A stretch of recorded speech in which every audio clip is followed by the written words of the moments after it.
வணக்கம். சூப்பர்பா 101 points plus 157 points ஸ்பாட்டில் 101 வந்து ஃபியூச்சர்ஸில் ப்ரீமியமில் இருக்குது. மார்க்கெட் 81 பாயிண்ட்ஸ் ப்ரீமியமில் இருக்குது. சூப்பர்ப் ராலி மார்னிங் வந்து ஒரு கேப் அப் ஓப்பனிங், குட்டி கேப் அப் தான், ஒன்றும் பெருசாக இல்லை. அரௌண்ட் 50-60 பாயிண்ட்ஸ் ப்ளஸில் ஓப்பன் ஆச்சு.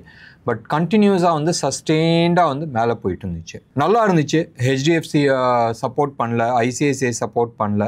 இவங்க ரெண்டு பேர் தான் வந்து ஹெவி வெயிட்ஸ். இன்ஃபேக்ட் இன்றைக்கி வந்து பேங்க் நிஃப்டி வந்து வெறும் 101 பாயிண்ட்ஸ் தான் ப்ளஸ். இந்த ஹெவி வெயிட்ஸ் இந்த ரெண்டு பேர் வந்து பிடிச்சி இழுத்து விட்டாங்க. இன்றைக்கி சப்போஸ் ஹெச்டிஎஃப்சியும் ஐசிஐசியும் வந்து ஃப்ளாட்டாக இருந்திருந்தால் கூட இன்றைக்கி மார்க்கெட் வந்து அரௌண்ட் 200+ போயிருக்கும். பட் எனிவே ஏதோ ரெண்டு இறங்கணும்ல. ஐடி செக்டார்ஸில் வந்து எல்லாமே வந்து சப்போர்ட் பண்ணியிருக்கு. டிசிஎஸ் ஆகட்டும், இன்ஃபோசிஸ் ஆகட்டும், நிறைய பேர் சப்போர்ட் பண்ணியிருக்கிறாங்க. ஸோ இவங்க எல்லாருமே வந்து சப்போர்ட் பண்ணதான் வந்து மெயினாக மேலே தூக்குச்சு. In particular TCS, Infosys, Reliance, Bharti Airtel, Tata Steel இவங்க வந்து தூக்குனது தான் மெயின். ஒரு விதத்தில் நீங்கள் வந்து எடுத்து பார்த்தீங்கன்னா இந்த பயம் வந்தது வந்து ட்ரம்ப்பால் வந்தது. ட்ரம்ப் டாரிஃப் போட்டுருவான், அந்த பூச்சாண்டியை வந்து ரொம்ப நாள் ஓடி இருந்துச்சு. உலகத்தில் மற்ற நாடு வந்து பயப்படுறதுல அர்த்தம் இருக்குது. ஒரு 4-5 நாடு வந்து பயப்படணுன்ற அவசியம் கிடையாது. அதில் வந்து இந்தியாவும் ஒன்று. அப்பார்ட் ஃப்ரம் சைனா அண்ட் ரஷ்யாவை பொறுத்த வரைக்கும் யூஎஸ் கூட வந்து ஒன்றும் பெரிய ட்ரேட் டீலிங்ஸ் கிடையாது. அவங்கள்ட்ட எண்ணெய் இருக்குது. அண்ட் லாஸ்ட் 15 இயர்ஸாக வந்து இந்த பஞ்சாயத்துக்கோசரம் வந்து வெயிட் பண்ணிகிட்டு இருந்தார். இந்த பஞ்சாயத்து வந்து யுக்ரைன் ரஷ்யா வார் பஞ்சாயத்து கிடையாது. இது 30 வருஷத்துக்கு முன்னாடி, 25 வருஷத்துக்கு முன்னாடி ஈஸ்ட் ஜெர்மன், வெஸ்ட் ஜெர்மன், அதாவது யுஎஸ்எஸ்ஆர் கொலாப்ஸ் ஆன சமயத்தில் நம்ம பியூட்டின் ரைட் அப்போ வந்து அவர் கேஜிபி ஏஜெண்ட்டாக இருந்தார். He was there in east ஜெர்மனில் வந்து எம்பசியில் உட்காந்துட்ருக்காங்க. வெளியில் வந்து ஆளுங்கள்லாம் வராங்க. He called up USSR and he said, நீ உன் வழியை நீ தனியாக பார்த்துக்கு, இந்த நாடே வந்து அழிஞ்சு போச்சு, ஸோ நீ வந்து என்ன எஸ்கேப் பண்ணணும் நீ எஸ்கேப் பண்ணிக்கின்ற மாதிரி சொன்னாங்க.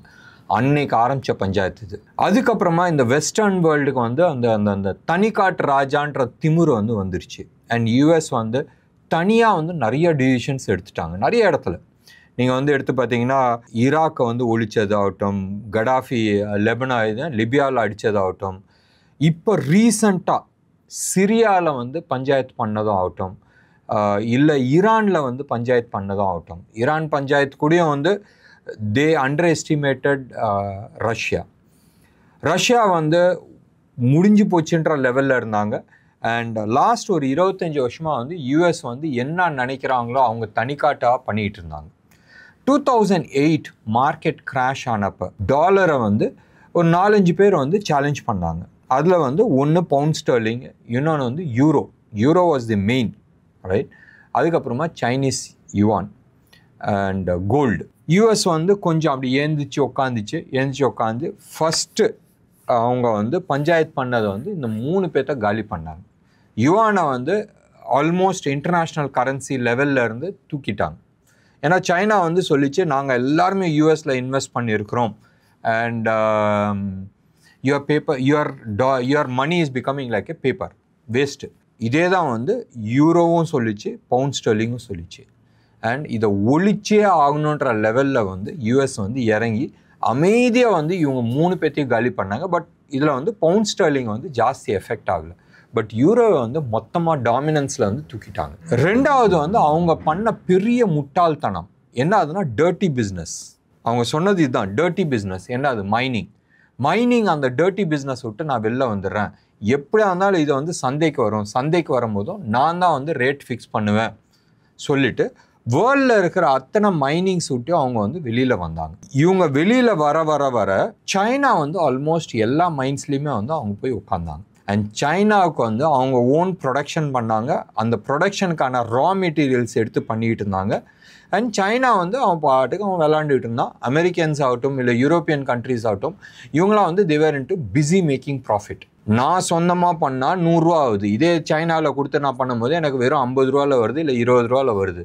நான் இதே இது 500 ரூபாய்க்கு நான் விற்றா எனக்கு என்ன லாபம்? 10 மடங்கு லாபம் சைனாலேருந்து பண்ணும்போதுன்றது. பட் இவங்க வந்து ஒன்று மறந்துட்டாங்க, அங்கே வாங்கிட்டு இருந்த கன்சியூமர்ஸ் யார் வந்து அங்கே மைனிங் பண்ணிட்டு இருந்தாங்களோ, யார் அதை வந்து ப்ராசஸ் பண்ணிட்டு இருந்தாங்களோ அவங்களுக்குலாம் வேலை போயிடுச்சு. அந்த ஒர்க் பண்ணவங்க தான் இந்த பொருள்லாம் வாங்கிட்டு இருந்தாங்க. இந்த கதை லாஸ்ட் 25 வருஷமாக ஓடிட்டு இருந்துச்சு. இவங்களோட பலம் பூரா சைனாக்கு வந்துருச்சு. அண்ட் அந்த பலத்தை வந்து எங்கே பார்த்தாங்கன்னு சொன்னால் யுக்ரைன் ரஷ்யா வாரில் வந்து பார்த்தாங்க. என்னாதுன்னு சொன்னால் என் ஊரில் ப்ரொடக்ஷன் இருந்தால் தான் நான் வந்து பண்ண முடியும். அது வந்து ரா மெட்டீரியல் ஆகட்டும், இல்லை அதுக்கான டெக்னாலஜி ஆகட்டும், அதுக்கான இண்டஸ்ட்ரியலைசேஷன் ஆகட்டும். ஜெர்மனில் கம்ப்ளீட் இண்டஸ்ட்ரியலைசேஷன் முடிஞ்சு போச்சு. அவங்க அதை விட்டு வெளியில் வந்துட்டாங்க. குட்டி குட்டியாக சில ஸ்பெஷலைஸ்டு ஏரியாவில் இருக்கிறாங்க. யூஎஸில் வந்து எந்த விதமான ப்ரொடக்ஷன்ஸ்ன்றது ஆல்மோஸ்ட் நான் எக்ஸிஸ்டன்ஸ் ஆகிடுச்சு. தே ரியலைஸ்ட் இட் நவ். அதுவும் இன் பர்டிகுலர் இப்போ இந்த ரேர் எர்த்தை வந்து நான் கொடுக்க மாட்டேன்னு சொன்னோடனே அவங்களுக்கு அடிச்சிச்சு அலாரம் பெல். ஒன்று. ரெண்டாவது, யுக்ரைன் ரஷ்யா வாரில் வந்து இட் இஸ் பியூர் ட்ரோன் தான். அந்த ட்ரோனுக்கான டெக்னாலஜிஸ் வந்து அவங்கள்ட்ட இருக்குது. பட் அதுக்கான ப்ரொடக்ஷன் கெப்பாசிட்டி கிடையாது, அதுக்கான ரா மெட்டீரியல்ஸ் கிடையாது. எல்லாம் எங்கே வேணும்? சைனா. யுக்ரைன் வந்து சம்வேர் தேவ் டன் சம்திங். என்ன பண்ணியிருக்காங்கன்றது they are started doing large scale production. பெரிய லெவலில் ப்ரொடக்ஷன்ஸ் பண்ணிகிட்ருக்காங்க. ஏன்னா யுக்ரைன்லேயும் ரேர் எர்த் இருக்குது. போன வாரம் தான் வந்து ரஷ்யா அந்த ஏரியாவை வந்து பிடிச்சிருக்கிறாங்க ஒரு பகுதி. இப்போ வந்து வெஸ்டர்ன் வேர்ல்டு வந்து ஆர் ஃபீலிங் த பிஞ்ச். மொத்தமாக நம்ம வந்து தாரம் வார்த்து கொடுத்துட்டோமோ. சரி, இதுக்கும் இன்னைக்கு மார்க்கெட்டுக்கும் என்ன சம்மந்தம்? இன்னைக்கு மார்க்கெட்டுக்கும் இதுக்கும் சம்மந்தம் கிடையாது. பட் இந்த விஷயத்தை வந்து மனசில் வச்சுக்கிட்டு யூஎஸ் அவன் தான் market. I have a $54 trillion market size. என்னது $50 trillion மார்க்கெட்டு, நீ எக்ஸ்போர்ட் பண்ணால் எனக்கு தான் பண்ணுன்ற மாதிரி அவன் பேசிகிட்டு இருந்தான். இன்னொன்று வந்து என்ன ஆகுதுன்னா, இந்த சைடு பையர்ஸ் வந்துட்ட இருக்கிறான், இல்லை நோ ப்ராப்ளம். பட் நாங்கள் செல்லர்ஸ் கொடுக்கலாட்டினா உனக்கு என்ன ஆகும்? இன்ஃப்ளேஷன்ஸ் இன்க்ரீஸ் ஆகும். ரஷ்யன் ஆயிலை வந்து காலி பண்ணணுன்னு பார்த்துட்டு இருக்காப்புல. வெனின்சுலா ஆயிலை வந்து ஆல்மோஸ்ட் ஒரு 6-7 வருஷமாக வந்து காலி பண்ணி வச்சுருக்காங்க. It is not there in to international market. Iran ஆயிலும் வந்து இல்லீகலாக தான் டீலிங் ஆகிட்டு இருக்க வழியே லீகலாக வந்து ட்ரேட் பண்ணல. It is India which is buying it. It is Russian oil நம்ம வந்து பை பண்ணிட்டுருக்கோம். அதே மாதிரி அவனை ஒழிச்சிட்டுனா ஆயில் மார்க்கெட்டை இவங்க வந்து தனிக்காட்டாக பண்ண முடியுன்றது நினைப்பில் இருக்காங்க. பட் ரஷ்யன் ஆயில் மார்க்கெட்டை விட்டு, அதாவது ரஷ்யாவிலேருந்து நம்ம வாங்கக்கூடாது, ஆனால் யூரோப் வாங்கிக்கலாமா? எப்படி? சரியா? ஸோ இது முடியாதுன்ற லெவலில் வந்து பண்ணாங்க. நான் இந்தியா பாகிஸ்தான் போரை வந்து நிப்பாட்டினன்றது ட்ரம்ப் ஆல்மோஸ்ட் இப்போ கூட நேற்று கூட வந்து சொல்லியிருக்கிறாங்க. இந்த தரம் வந்து எந்த விஷயத்த சொன்னாலும் இம்மீடியட்டாக திருப்பி அடிக்கிறாங்க. ஹீ செட் ரஷ்யன் ஆயிலை வந்து இந்தியா வாங்குறது நிப்பாட்டிட்டாங்க சொன்னோன்னே அடுத்த நாள் நிப்பாட்டலப்பான்றது இம்மீடியட் ரெஸ்பாண்ட். இல்லை, வி ஆர் பையிங் இட்ன்றாங்க. நீ சொல்லி நான் கேட்குற நிலைமையில இல்லை. 17.5% தான் வந்து we are exporting it to US. எங்களோட டோட்டல் சர்வீஸில் 17.5 தான் வந்து வி ஆர் எக்ஸ்போர்ட்டிங்.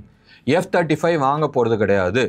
இம்மீடியட்டாக டிஃபென்ஸ் எக்யூப்மெண்ட்ஸ் எதுவுமே வந்து யூஎஸில் வந்து வாங்க வேணாம். ஸோ இம்மீடியட் பதில் இது. They never spoke about negotiation. எங்கே நெகோஷியேஷன் நின்றுட்டுருக்கு? ட்ரம்ப்புக்கு வந்து எங்கே காண்டாச்சு, வேர் ஹி காட் ஃபஸ்ட்ரேட்டட்ன்றது இந்த 3 விஷயம். இந்த 3 விஷயத்த நம்ம சேனலில் அடிக்கடி நான் பேசிகிட்டு இருக்கிறது. Agro, dairy, பவுட்ரி. விவசாயம், அவங்க வந்து விவசாயத்தை எக்ஸ்போர்ட் பண்ணும். அவங்க கோதுமை, கார்னு, சோயா இதை எக்ஸ்போர்ட் பண்ணுன்றாங்க. இந்தியா நோன்றாங்க. காரணம், நம்ம ஊர் பாலிட்டிக்ஸ் வச்சிங்க, எப்படி வேணால் வச்சிங்க, நம்ம ஊரில் இருக்க மேக்ஸிமம் விவசாயிங்க பாதிப்போடும்.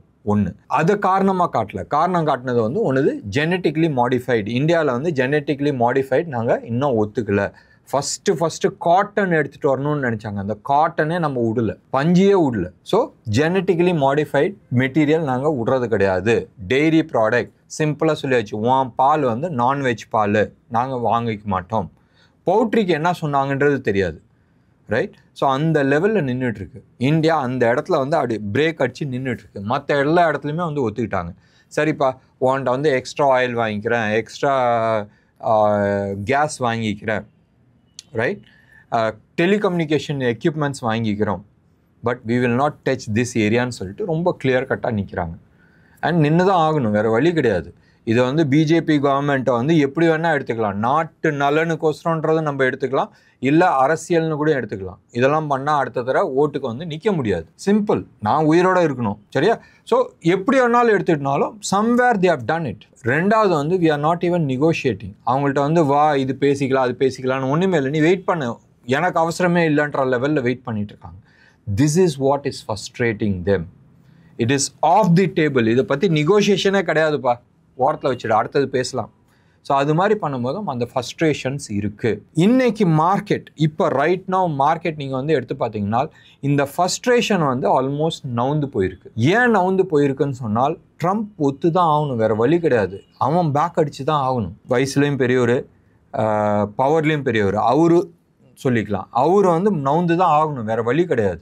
ஏன் இந்த விஷயம் இப்படி இருக்குன்னு சொன்னால் ரஷ்யா வந்து உள்ளே வந்து நிற்கிது. இப்போ நீ இந்தியா வந்து இங்கேருந்து வாங்கக்கூடாது, நீ வந்து தடை போடுறேன்னு சொன்னால் நான் யூரோப்புக்கு கட் பண்ணுவேன், என்டையர் வேர்ல்டுக்கு வந்து ஆயிலை கட் பண்ணுவேன்.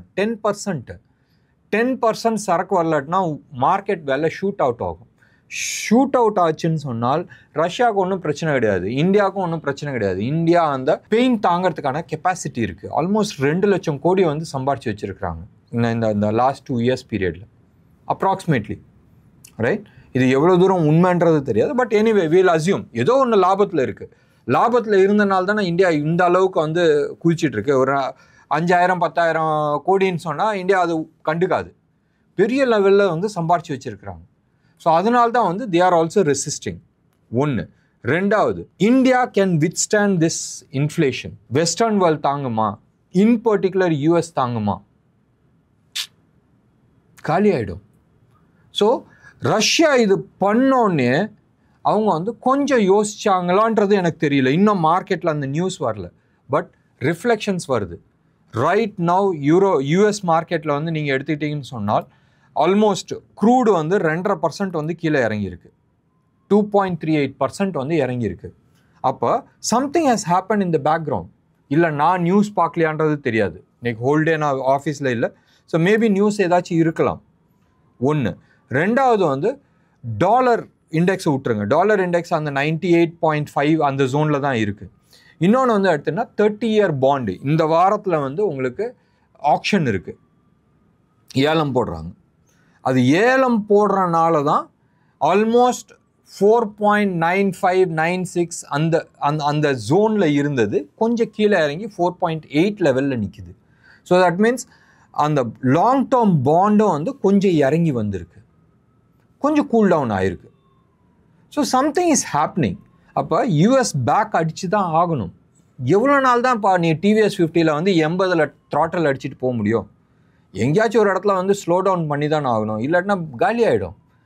ஏற்கனவே யூஎஸ் வந்து நம்பிக்கை, ரைட்? இதுக்கான பலன்கள் இப்போ இந்த ட்ரம்ப் பண்ண கூத்துக்கான பலன்கள் அடுத்த ஒரு 6-7 வருஷத்தில் வந்து அவங்க பார்க்க முடியும். Nobody is going to trust US. வியாபாரத்தில் முழுக்க நம்பிக்கை, ட்ரஸ்ட்டு, அந்த ஃப்ரெண்ட்ஷிப் விஷயத்தில் தான். நம்மளாம் யூஎஸில் எவனும் நம்ப போகிறதில்ல, சத்தியமாக நம்ப போகிறதில்ல. அண்ட் முடிஞ்ச அளவுக்கு ஏற்கனவே மாட்டினவங்க கூட ஸ்லோவாக வெளில வருவாங்க, ரைட்? நான் கோல்டில் வச்சுட்டு போகிறேன், நான் ஏன் டாலரில் வைக்கணும்? Why should I think about you? அடுத்தது வந்து நீங்கள் எடுத்துக்கிட்டிங்கன்னா ஆஃப் லேட் ட்ரம்ப் வந்து is too much interested in crypto currency. China crypto கரன்சியை வந்து டோட்டலாக பேன் பண்ணியாச்சு. No mining, no trading, no transaction, no saving within China. So second largest economy வந்து கிரிப்டோவில் கிடையாது. யூஎஸ் எதுக்கு கிரிப்டோவில் வேணுன்றா?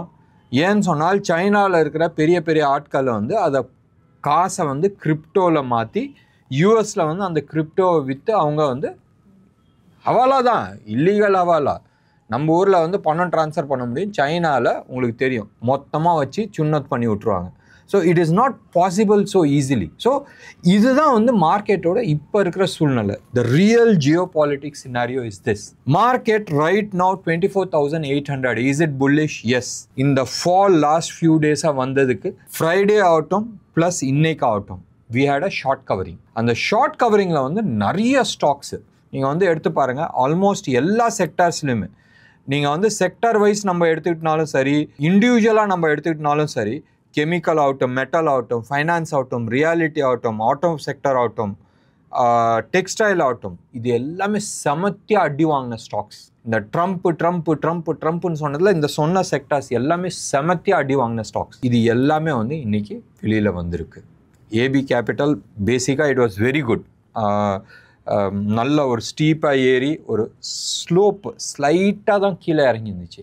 இன்றைக்கி 11% ஏறி இருக்குது. ஃப்ரைடே அன்றைக்கி வந்து ஒரு டிப்பிக்கல் ரிவர்சல் பார் கொடுத்து இன்றைக்கி 11% ஏறிடுச்சு. அதுக்கும் ட்ரம்ப்புக்கும் சம்மந்தம் கிடையாது. பட் மற்ற எல்லா ஸ்டாக்ஸுமே எடுங்களேன், பியூட்டிஃபுல் வால்யூம் பிரேக் அவுட், அதுதான் வந்து வேணும். வால்யூம் கன்ஃபர்மேஷன்ஸ் இருக்கும் போதும் ப்ரைஸும் ஏறி வால்யூமும் கன்ஃபர்மேஷன் ஆகுது, பேட்டர்ன்ஸும் வந்து உங்களுக்கு கன்ஃபர்மேஷன்ஸ் கொடுக்குதுன்னு சொன்னால் அதோட better thing is nothing less. AB capital எடுத்துங்க, இன்னைக்கு சூப்பராக 11% கொடுத்துருக்கு. பேங்கிங் செக்டாரில் எஸ் ஹெச்டிஎஃப்சி ஐசிஐசிஐ மட்டமாக பண்ணியிருக்கு, விட்டுருங்க, பெருசாக ஒன்று உழுவில் 0.9% விழுந்திருக்கு, ஐசிஐசிஐ 0.5% விழுந்திருக்கு. But it has contributed too much in to fall, right? இல்லைன்னு சொன்னால் பெருசாக ஏறி இருக்கும். ரிலையன்ஸை பொறுத்த வரைக்கும் ஆல்மோஸ்ட் 1.3% வந்து ஏறி இருக்குது. இன்றைக்கி வந்து இன்டர்நேஷ்னல் மார்க்கெட்டில் க்ரூட் ப்ரைஸ்லாம் பெருசாக கீழே விழுந்திருக்கு. அப்போ நாளைக்கு ஆயில் மார்க்கெட்டிங் கம்பெனிலாம் சூப்பர் டூப்பராக மேலே போகிறதுக்கு சான்சஸ் இருக்குது. ஐ அஸ்யூம் இப்போ நம்ம இந்த ப்ரோக்ராம் அரௌண்ட் 7 மணிக்கு நம்ம பண்ணுறோம், இதே லெவலில் தான் இருந்துச்சுன்னு சொன்னால் நாளைக்கு ஆயில் மார்க்கெட்டிங் கம்பெனி எல்லாமே சூப்பர் டூப்பராக பண்ணும். பிபிசிஎல், ஹெச்பிசிஎல், ஐஓசி இவங்க எல்லாருமே வந்து சூப்பர் டூப்பராக பண்ணுவாங்க, ரைட்? அண்ட் இன்றைக்கி வந்து பப்ளிக் செக்டர் பேங்க்ஸ் எல்லாமே வந்து சூப்பராக பண்ணியிருக்கு. நம்ம வந்து சொல்லிகிட்டு இருந்தோம், ஒரு நல்ல ஒரு பிரேக் அவுட் கொடுத்துருந்துச்சு, வீக்லி சார்ட்டில் வந்து ஒரு பிரேக் அவுட் கொடுத்துருந்துச்சு, டே சார்ட்டில் ஒரு நல்ல மேலே போயிட்டு கீழே வந்து இப்போ மறுபடியும் வந்து பிரேக் அவுட் கொடுத்துருக்கு. டெஃபினட்டாக வந்து ரொம்ப நல்லா இருக்குன்றதை நினைக்கிறேன் அடுத்த ஃபியூ டேஸில். ஏபி கேபிட்டலோட வால்யூம் இன்றைக்கி வந்து ஆல்மோஸ்ட் 4.8 டைம்ஸ், 5 டைம்னு நம்ம எடுத்துக்கலாம் தென் தி ரெகுலர் வால்யூம். அதே மாதிரி டெலிவரின்னு சொல்லிட்டு ஒரு கம்பெனி இருக்குது, அதுவும் வந்து ஒரு பியூட்டிஃபுல் ஃபால்க்கு அப்புறமா இன்றைக்கி ஆல்மோஸ்ட் 161% வந்து மோர் வால்யூம் வந்திருக்கு. Hero MotoCorp also almost 200 times, not 200 times, 2 times more volume இருக்குது. நிறைய ஸ்டாக்ஸ் அது மாதிரி. ஸ்ரீ சிமெண்ட் வந்து வால்யூம் பிரேக் அவுட் கொடுத்துருக்கு, பட் ப்ரைஸ் வந்து சாட்டிஸ்ஃபேக்டரியாக இல்லை, அது மட்டும் ஞாபகம் வச்சுங்க. பிடி லைட்டும் வந்து இன்றைக்கி வந்து ஆல்மோஸ்ட் 4.5 டைம்ஸ் வந்து பியூட்டிஃபுல் வால்யூம் பிரேக் அவுட் கொடுத்துருக்கு. நிறைய ஸ்டாக்ஸ் வந்து இன்றைக்கி வால்யூம் பிரேக் அவுட் கொடுத்துருக்கு. It's a typical case of short covering plus reversal. Short கவரிங்ன்றது எப்பயுமே வந்து மார்க்கெட் அப்போ தூக்கணுன்ற அவசியம் கிடையாது. But most of the charts, இந்த எஃப்என்டோ சார்ட்ஸில் வந்து ஒரு 220 230 ஸ்டாக்ஸ் இருக்குது. அந்த 230 ஸ்டாக்ஸில் வந்து அட்லீஸ்ட் வந்து ஒரு 30-40 ஸ்டாக்ஸ் வந்து பியூட்டிஃபுல் ரிவர்சல் பேட்டர்ன் கொடுத்துருக்கு. ஃபால் வரும்போதும் பெருசாக கீழே உழுவில் ஸ்லைடாக அப்படி லேஸாக இறங்கி வந்திருக்கு. It has given a comfort zone. முடிஞ்ச அளவுக்கு இன்றைக்கி வந்து வால்யூம் பிரேக் அவுட் ஸ்டாக்ஸ் என்னென்ன இருக்குன்றதை நீங்கள் அனலைஸ் பண்ணிங்கனாவே யூ வில் கெட் ஐடியா நாளைக்கு வந்து எந்தெந்த செக்டாரில் வந்து வாங்கணுன்றது. ஞாபகம் வச்சுங்க, 6ஆம் தேதி புதன்கிழமை, ரைட், நம்ம ஆர்பிஐ பாலிசி இருக்குது. RBI policy most likely, right, தோ இன்ஃப்ளேஷன் பயங்கர கண்ட்ரோலில் இருக்குது, நிறைய பாசிட்டிவ் நியூஸ் இருக்குது. இந்த ட்ரம்ப் மேட்டர்னால் வட்டி குறைக்கிறது வந்து பிரேக் அடிக்கிறதுக்கான சான்சஸ் நிறையா இருக்குது. சப்போஸ் அவர் பிரேக் அடிக்காத ஈவன் 0.25%, 0.25% வட்டியை குறைச்சாலும் இல்லை லிக்விடிட்டி இன்க்ரீஸ் பண்ணாலும் மார்க்கெட் வந்து பிச்சுக்கிட்டு மேலே போகிறதுக்கான வாய்ப்புகள் நிறைய இருக்குது. ஆஸ் ஆஃப் நவ், மறுபடியும் நான் சொல்கிறேன், ஆஸ் ஆஃப் நவ் 24,400 லெவலை உடைக்காத வரைக்கும், ரைட், 600 ஒரு முக்கியமான லெவல், பட் 400 உடைக்காத வரைக்கும் மார்க்கெட் புல்லிஷாக தான் இருக்குது. அண்ட் 25,250க்கு மேலே வந்து ஃபர்தர் அப்சைடுக்கான நிறைய பாசிபிலிட்டிஸ் இருக்குது. இன்டர்நேஷ்னல் மார்க்கெட்டில் கோல்டு ப்ரைஸும் இன்க்ரீஸ் ஆகிட்டுருக்கு, அதனால் இந்தியன் மார்க்கெட்லேயும் அதுக்கான ரிஃப்ளெக்ஷன்ஸ் இருக்குது. 10,365 இதெல்லாம் 24 கேரட் கோல்டு வந்து ட்ரேட் ஆகிட்டுருக்கு. ருப்பியும் வந்து வீக் ஆகிருக்கு. ஸோ ஃப்ரைடே அன்றைக்கி நம்ம பார்க்கும் போதும், சாட்டர்டே நம்ம ரெக்கார்ட் பண்ணல, ஃப்ரைடே அன்றைக்கி நம்ம பார்க்கும் போதும் 8740 அந்த ஜோனில் இருந்துச்சு. இன்றைக்கி 8765 இருக்குது. ருப்பியும் வீக் ஆகிருக்கு, கோல்டும் வந்து இன்க்ரீஸ் ஆகிருக்கு. அதுக்கான எதிரொலி நம்ம கோல்டு ப்ரைஸில் நம்ம பார்க்குறோம். சில்வரை பொறுத்த வரைக்கும் 1,16,000 rupees பர் கேஜி 999 குவாலிட்டி சென்னையில் வந்து விற்றுட்ருக்கு. இந்தியா விக்ஸ் வந்து ஒன்றும் பெருசாக வந்து கீழே இறங்கல. இட் வாஸ் 0.063% பிலோ 12ல் நிற்கிது. அதுதான் வந்து லெவல். எஃப்ஐஐஸை வந்து இன்றைக்கி 2,403 crores வந்து விற்றுருக்குறாங்க. நம்ம ஆளுங்க as usual close to about 2,556 crores வந்து வாங்கியிருக்கிறோம். ஸோ மார்க்கெட்டை பொறுத்த வரைக்கும் ஒரு ஸ்ட்ரென்த்தை காட்டுது. மறுபடியும் நான் சொல்கிறேன், மார்க்கெட்டை பொறுத்த வரைக்கும் இப்போதைக்கு ஸ்ட்ரென்த்தை காட்டுது. பொய்க்கால் குதிரைன்னு சொல்லோட பொய்க்கால் சிங்கம்னு வச்சுக்கலாம். யூஎஸ் அந்த பூச்சி காட்டுற விஷயம் இப்போதைக்கு கொஞ்சம் அடங்கி இருக்குது. நம்ம பார்க்கணும், யூஎஸ் வந்து இதை வந்து அக்ரிவேட் பண்ணுறாங்களா, அடுத்த லெவலுக்கு போகிறாங்களா, ஆர் தே ஃபீலிங் இன்சல்டட் அது மாதிரி ஏதாச்சும் ஒரு சூழ்நிலை வந்துச்சுன்னா இந்தியன் கவர்மெண்ட் வந்து எப்படி ரியாக்ட் பண்ண போகிறாங்கன்றது பார்க்க வேண்டிய ஒரு விஷயம். என்ன நேயர்களே, இன்னைக்கு நான் ஸ்டாக் ஸ்பெசிஃபிக்காக இல்லை செக்டர் ஸ்பெசிஃபிக்காக நான் எதுவுமே பேசலை. பட் ஓவரால் சினாரியோ என்னதுன்றது நான் சொல்லியிருக்கிறேன். உங்களுக்கு ஓரளவுக்கு மார்க்கெட் டைரக்ஷன்ஸ் இதை வச்சு உங்களுக்கு தெரியும். உங்களோட கமெண்ட்டை நான் எதிர்பார்க்குறேன். முடிஞ்சால் நம்ம சேனலை சப்ஸ்கிரைப் பண்ணுங்கள், பெல் பட்டனை அமுக்கிக்கோங்க. நன்றி, வணக்கம்.